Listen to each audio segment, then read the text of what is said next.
Canada was a very stable, middle-class country with reliable institutions. To say that's gone is to say almost nothing. Canada.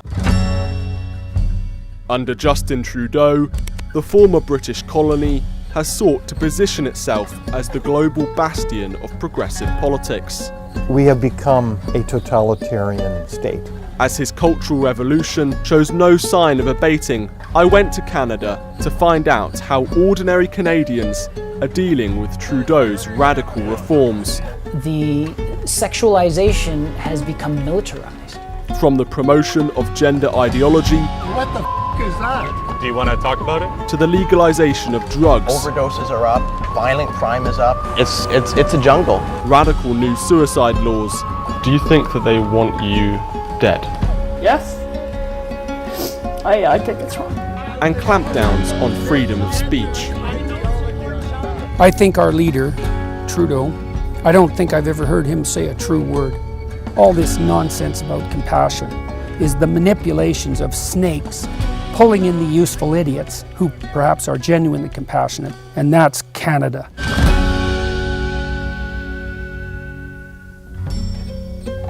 My name is Stephen Edginton, and I'm a journalist from the Telegraph.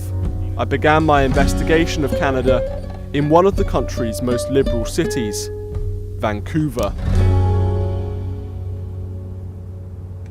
So we're here on Vancouver's downtown east side, where the situation, whether it's open drug use or violent crime, just continues to get worse. And every day, Possession of hard drugs, including heroin, cocaine, and fentanyl, has been legalized in the city.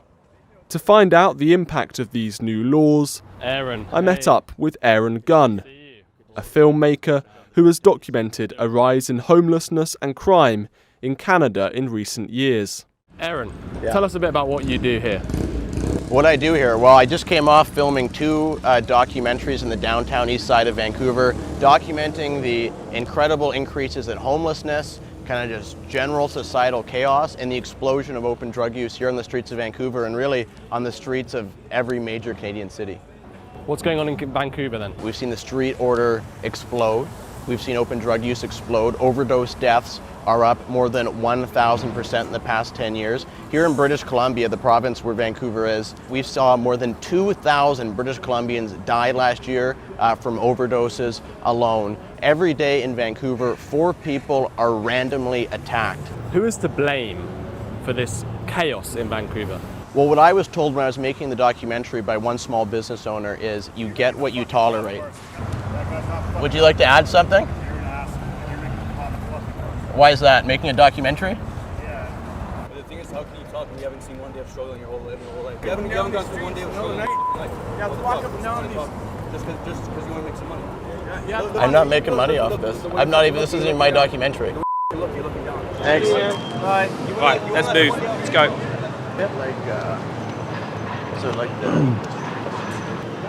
So we were just filming on a corner near Hastings Street, which is where some of the worst homelessness is, and a lot of people came up to you. They seem to know who you are. Can you kind of explain what happened? Yeah, we didn't get very far through the interview, did we? Yeah, it was just, we haven't been back here since Canada's dying blew up. Whenever somebody suggests, for example, that handing out more hard drugs or destigmatizing drugs like fentanyl and crystal meth might actually be making the problem worse. I don't think that's a radical position to take. It was pretty much a consensus up until 5 minutes ago, and now when you put a documentary out about it, you put a lot of people up against the wall, and I think that's what we saw. These issues are impacting many cities around the world, San Francisco being one of them, Portland in the United States. What is it about Canada specifically that has caused this huge rise in homelessness and crime?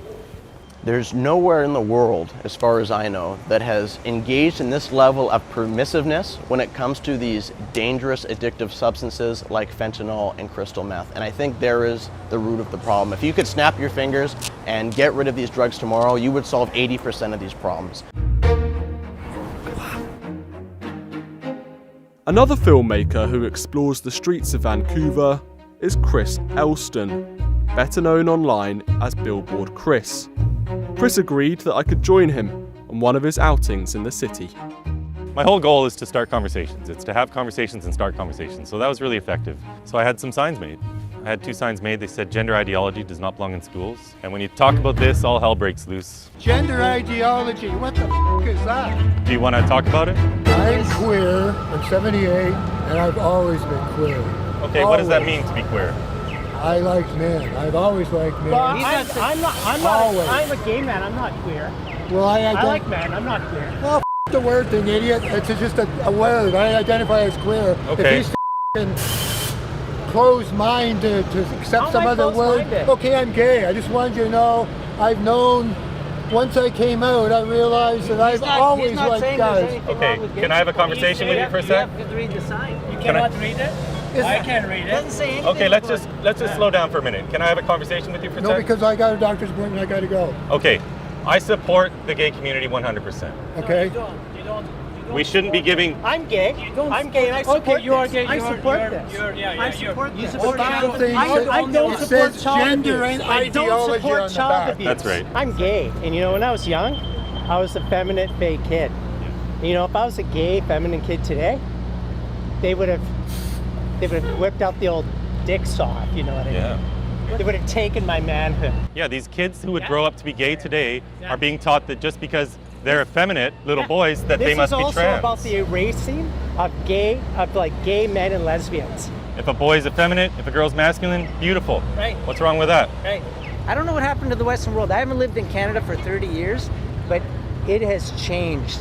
Man, 30 years ago, this would be unconceivable. I don't like even coming back to the West, you know. I don't recognize it anymore, you know. You're the man. Thanks, brother. Appreciate you. Canadians don't want to be on camera if they're supporting this. It's pretty rare. Why? Because they might get in trouble at their job.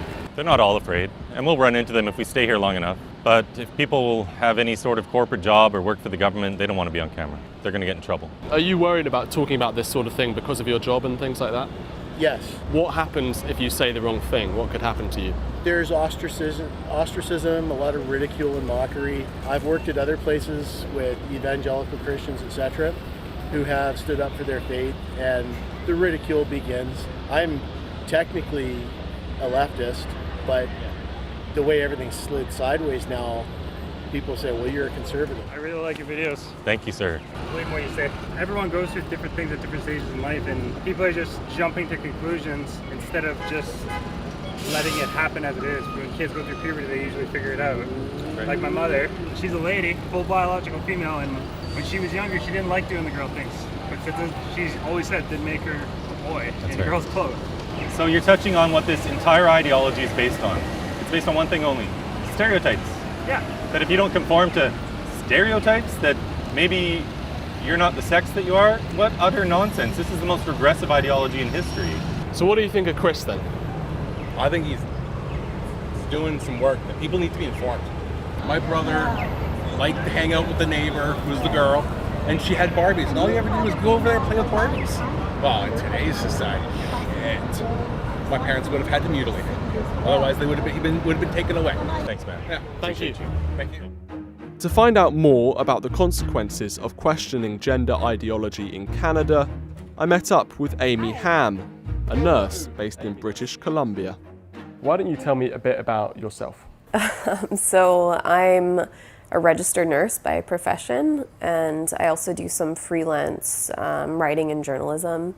And I'm a single mom with 2 boys. I have a 4-year-old and a 6-year-old son. And I guess in the past 6, maybe 7 years, I started writing and talking about gender ideology. I'm fighting to maintain my nursing license. So what sparked this all off? Why did this all start? The 2 members of the public who complained to my regulatory body were incensed by my involvement in putting up an I Heart J.K. Rowling billboard. This billboard got a lot of attention in Vancouver that has a huge population of very hyper woke, kind of lefty people, and that triggered an investigation. Canadians are known as the world's politest people. Do you think that that's a misconception in terms of how you've been treated by some Canadians? Yeah, I don't think Canadians are necessarily polite. Maybe it's more passive aggressive, could be the right word. And If you hear psychologists talk about the way that some people deal with disagreement, it can be like physical aggression, or you can do more psychological things like reputational destruction and trying to destroy someone that way. And I think as a country, it's almost as if Canadians have chosen to do that. That's what cancel culture feels like here.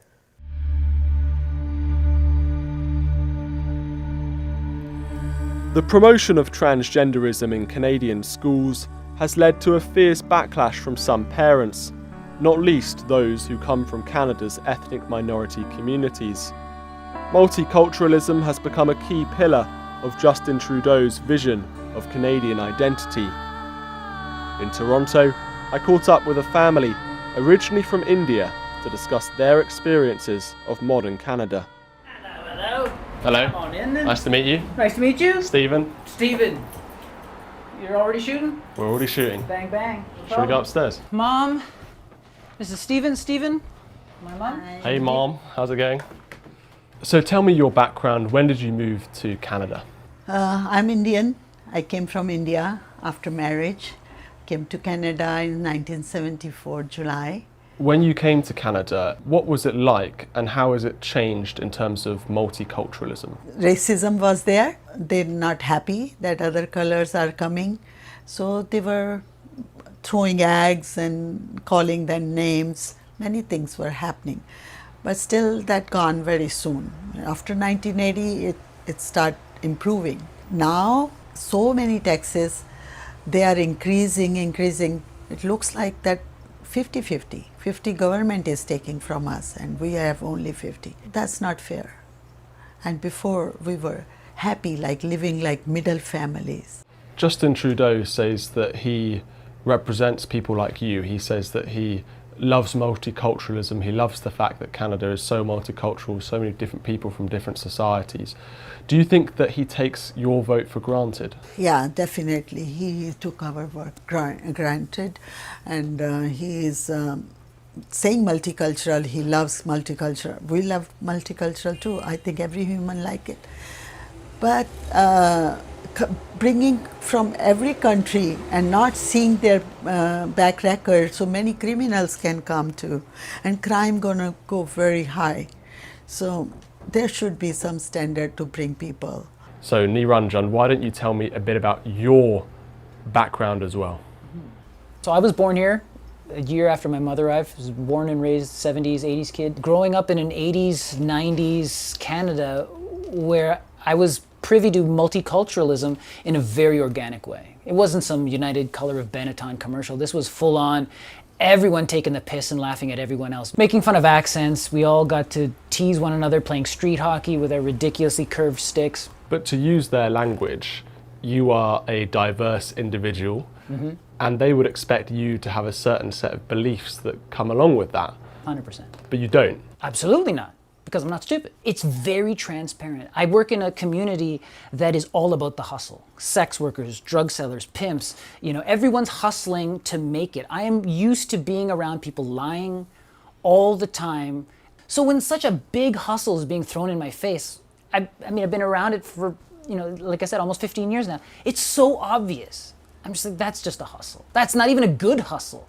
You've got a son, grandson, and you've experienced the gender ideology being pushed on your child.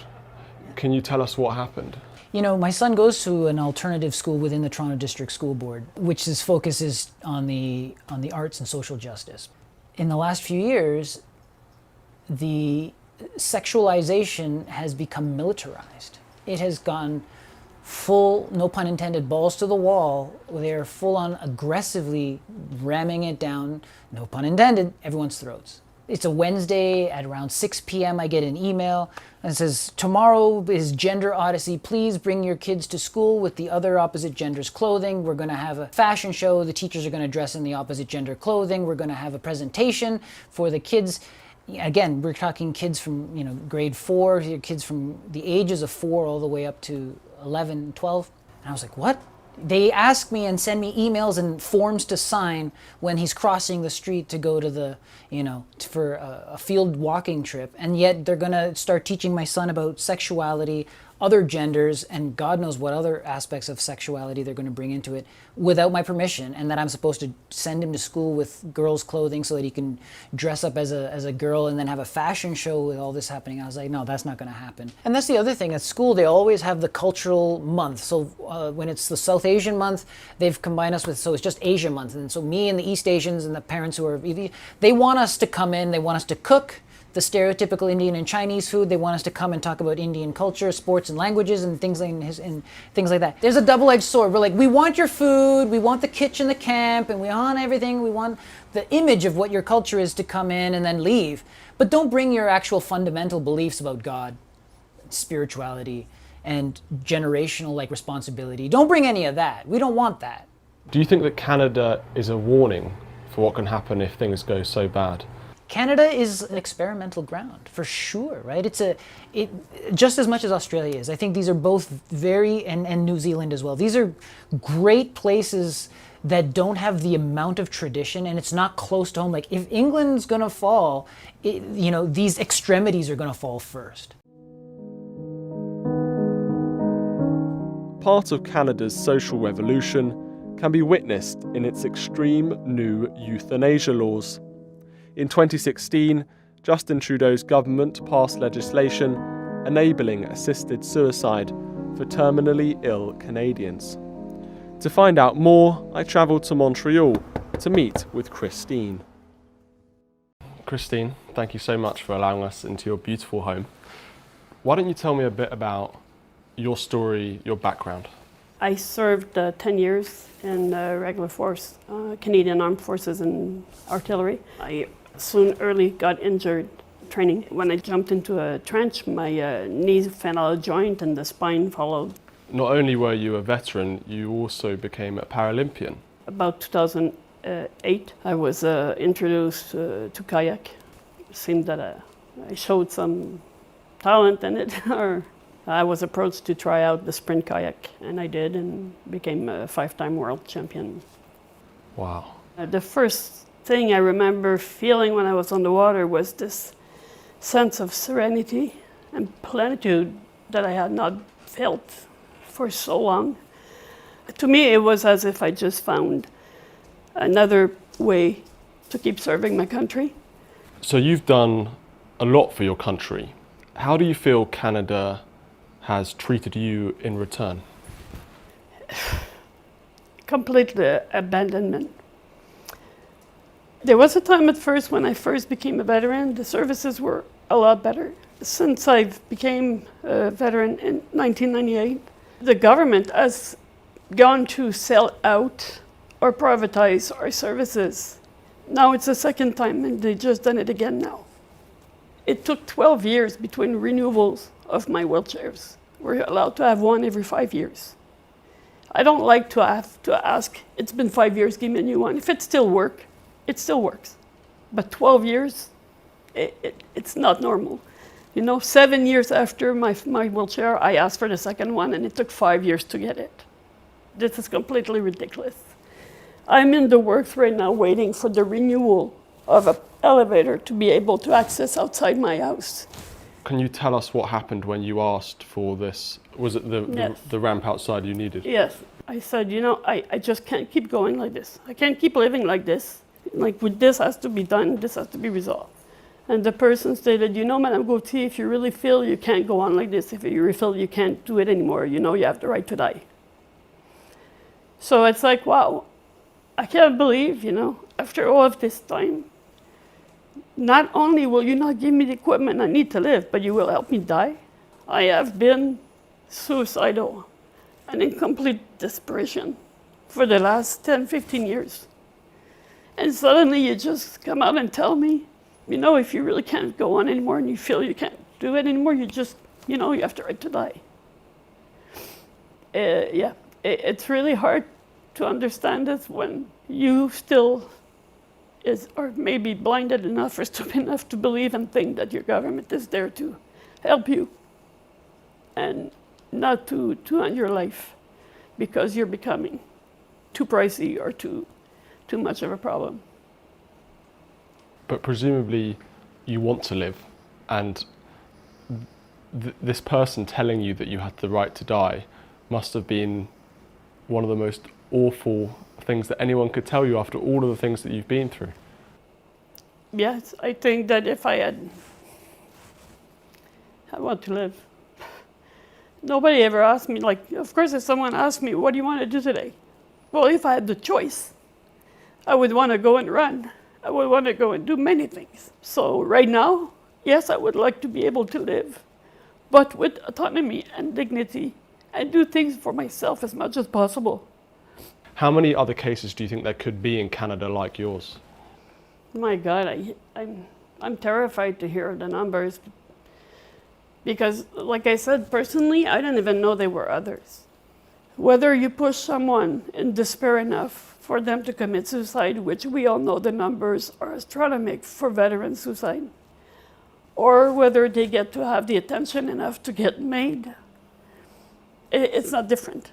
It is the same for me, whether you will provide the room to do it or so, or just let them crawl into their own hole and die. What's the difference? For myself, I've had been close many times of committing the act. If it had not been for my mother still there and somehow are calling me at this moment, or for these, my dog coming and sitting literally on me when I was about to do it, whether they were, I don't explain why and how this has happened, but it did. I don't think it's a government's place or an hospital's place to decide, yeah, okay, you're a little depressed this week. Here, sign this paper 3 times. We'll ask you, you sure you want to die? I think it's wrong. I think it's wrong, and I think it's just gonna keep drawing this country into a deeper hole. Not everyone is opposed to the euthanasia laws. I spoke to a clinician who assesses and administers assisted dying. So most of my career has been with abortion care, women's health, reproductive rights, social justice. And then I've just tried to integrate what I believe in with what's happening on the ground. And so when the legislation came through in assisted dying, it was the same year that we got mifepristone in Canada. So mifepristone's the drug that people can take a tablet for abortion. So my skills and need for doing surgical abortion was limited, and I thought, oh, there's an interesting change in the law happening, which is also about social justice, which is also about person's autonomy. I wonder if I might like to get involved in that. In terms of the future of the MAID legislation, there's some interesting developments going on. Can you talk a bit about that? So what we are anticipating in next March is that the legislation will not have mental illness or mental health disorders as a restriction. If a person's only reason for seeking assisted death is that they have a severe and incurable mental health disorder, then they can consider their application considered to be assessed. We know from people who attempt to commit suicide, who are depressed or have mental health issues, but who survive, some of them say that they regretted it. You're adding a new layer of controversy, I suppose. I'm quite reassured that the level of scrutiny and the level of assessment is very tight. I do believe that the clinicians are involving quite a number of consultants to determine eligibility. Canada has changed a lot in the last few decades. As you mentioned, multiculturalism, all sorts of people's beliefs around religion in particular. From a Christian perspective, suicide is seen as a sin. Do you think that Canada has become a post-Christian nation? I don't think Canada was ever fully a Christian nation because it had such a strong Indigenous culture, which obviously is not Christian of course, yeah. in its core. I agree in many religions that suicide is not considered all right. Having said that, I have dealt with a number of situations in assisted dying where there has been a priest present and we have together formally ended that person's life. One other area where Canada perhaps shows itself to be unique in the West in terms of issues of morality are these new laws around assisted dying, what they call euphemistically MAID. Oh yeah. Orwell spitting in his grave. Do you think that in a Christian nation this would happen? And has Canada become the the first real post-Christian nation? Well, we're not as post-Christian as you can get. But yes, I would say in the West, are we the first one? We're certainly in the front runners. And no, I don't think it would happen in a truly Christian society. And I think Christianity and Judaism, for that matter, and in all likelihood Islam, is actually a bulwark against such things. Because at least you start with the metaphysical presumption, at least in the Judeo-Christian corpus, that there's some, each person carries with them a spark of the divine that the state has no right to interfere with in the least. Quite the contrary, must be respectful of. And independent of that, I also think that if you're the sort of fool who thinks that the government should have the power to aid people in their own death, well, you've got a lot of thinking to do, buddy, because why would you presume that the government is trustworthy enough to do that? I'm an opponent of capital punishment, not because I don't think there are crimes that are sufficiently heinous to deserve death, because there certainly are. And if you don't know that, you don't know anything about crime. And then now we're giving the state that power, well, on compassionate grounds.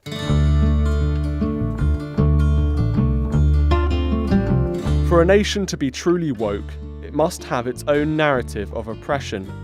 In America, activists focus on the country's history of slavery and racist laws. In Britain, they focus on the empire. To try to understand Canada's equivalent narrative, I spoke with David Lees of the Frontier Centre for Public Policy. Today we're going to be talking about your rights and freedoms. These woke campaigns, they all have their own narratives and histories and backstories and heroes that they take from history. In Canada, what do they focus on? Well, in Canada, we don't really have much of a history of slavery at all. So I think that when it comes to our very mixed relationship with Indigenous peoples, the story of our relationship with Indigenous peoples, particularly through residential schools, is a very classic case to be used then as our critical race theory issue. So in Canada, there is this narrative around what's called the Indigenous genocide. Can you just break that down for a British audience? In Canada, we have been fed a narrative that we're a genocidal nation.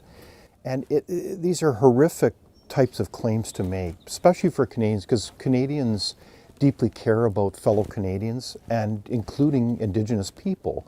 Now, there have been historically many examples of poorly thought out and conceived policies against Indigenous people, but it's a narrative that does not do justice to the history. Part of that is through the residential school story, where the country of its day was trying to figure out, well, how do we engage Indigenous people in this new economy? And so education was always seen, as it is today, as a key door opening to integrating people into Canadian society. Let's talk more about this Kamloops mass grave site. So the Kamloops Band, which is the sort of group of Indigenous people there, they put out a statement a few years ago saying that they'd found this mass grave site and they'd done some scans of the grounds, and they claimed that there were 215 disturbances within the grounds, which they said were evidence of human remains, even children who were basically being killed or wiped out. Is that actually evidence of a genocide? Have they dug up the grounds? Have they found the bodies? No evidence has been found to date.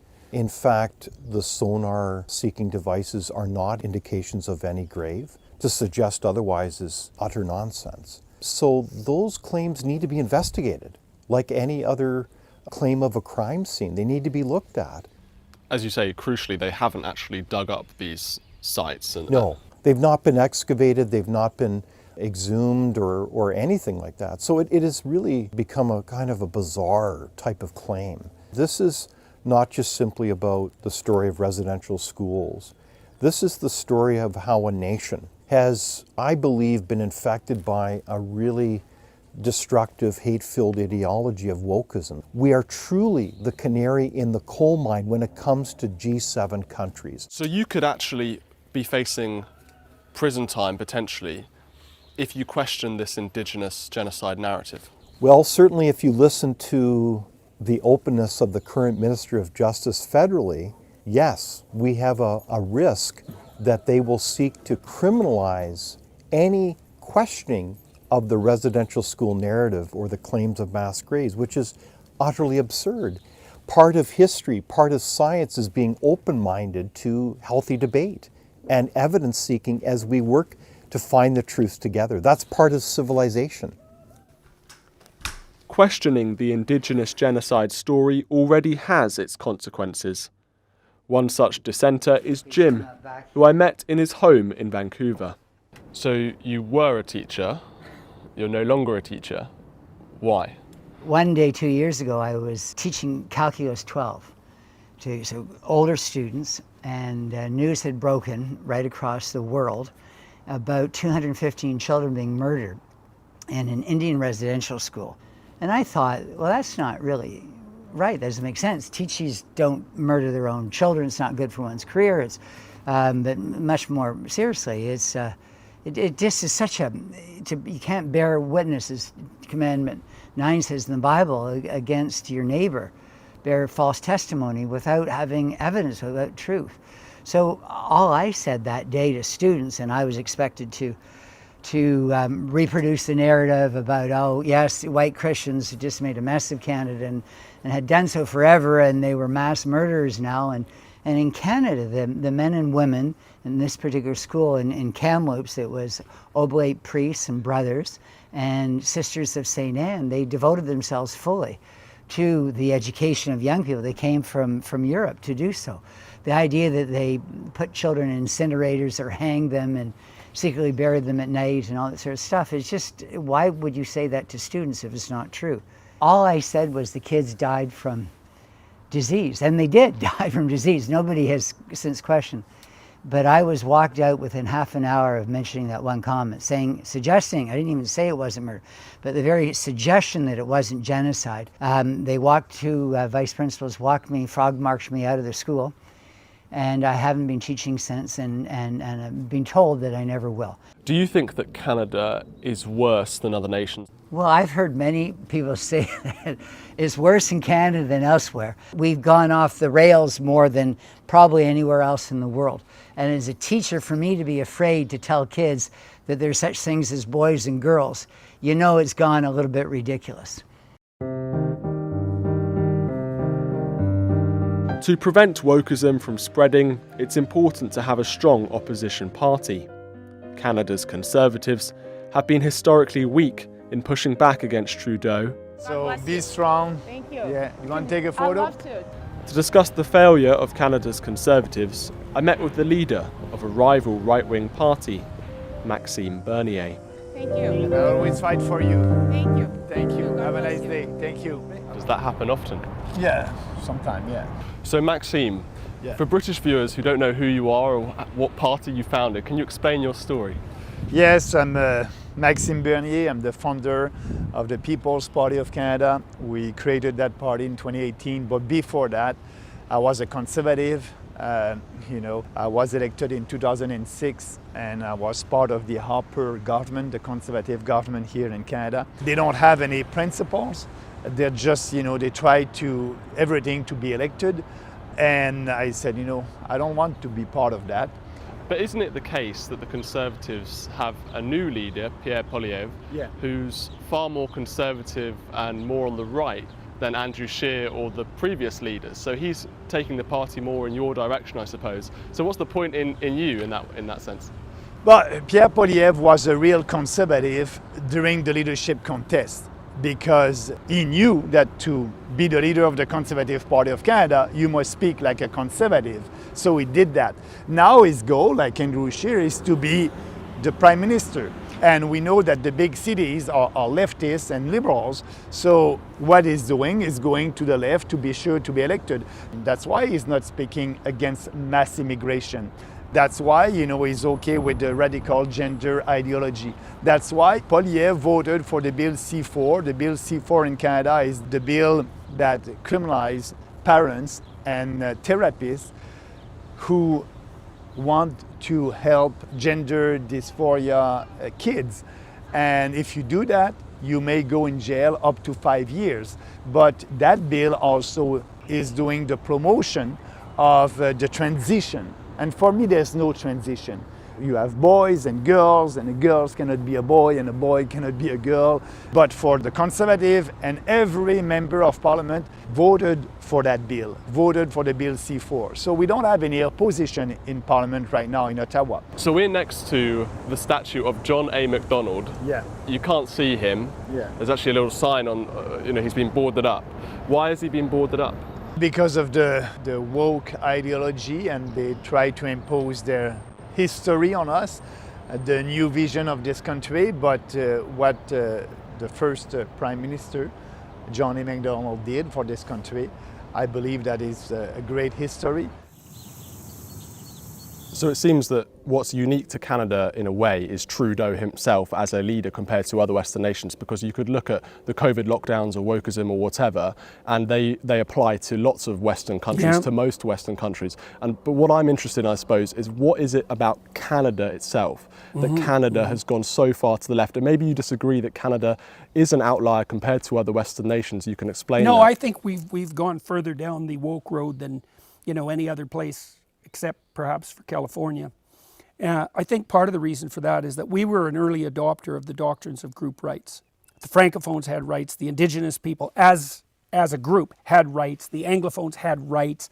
There were 3 founding peoples, and group and individual rights had to be balanced. And I don't think there is any such thing as group rights, because there's no such thing as group responsibility. So it's a non-starter conceptually. And so in some ways, the table was set in Canada for the rise of a more universal doctrine of group identity and group rights. And plus, Canadians pride themselves on, being nice, let's say, and not being offensive, and just hoping that everyone will get along. And, there's nothing glorious about incivility, but there's very little to distinguish excessive niceness from weakness. And the problem with being nice, and this is a technical problem because niceness is associated with trait agreeableness, is that agreeable people are cannon fodder for psychopaths. So I don't believe that any of the conundrum that we're in at the moment in the West is strictly political. I think what's happened is that the predatory psychopaths have figured out how to cloak themselves in the guise of compassion.